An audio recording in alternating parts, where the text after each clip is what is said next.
Gordon's whistle. Gordon was cross. Why should Henry have a new shape, he grumbled. A shape good enough for me is good enough for him. He goes gallivanting off to Crewe, leaving us to do his work. It's disgraceful. And there's another thing. Henry whistles too much. No respectable engine ever whistles loudly at stations. It isn't wrong, said Gordon, but we just don't do it.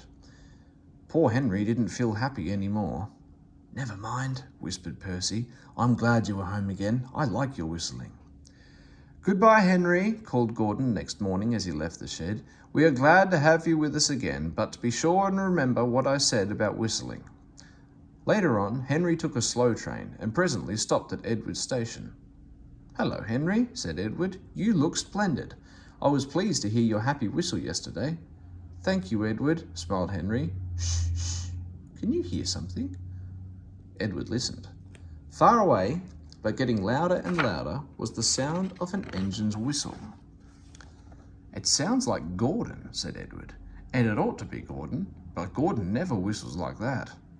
It was Gordon. He came rushing down the hill at a tremendous rate. He didn't look at Henry, and he didn't look at Edward. He was purple in the boiler and whistling fit to burst. He screamed through the station and disappeared. Well, said Edward, looking at Henry.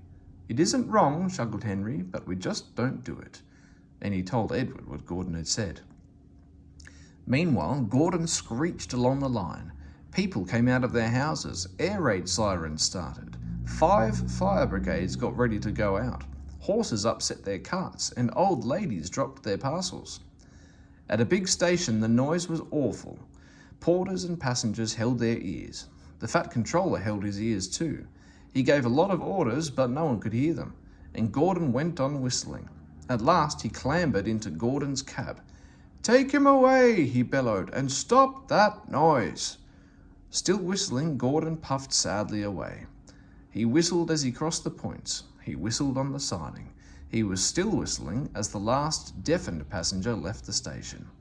Then 2 fitters climbed up and knocked his whistle valve into place, and there was silence. Gordon slunk into the shed. He was glad it was empty. The others came in later. It isn't wrong, murmured Henry, to no one in particular, but we just don't do it. No one mentioned whistles.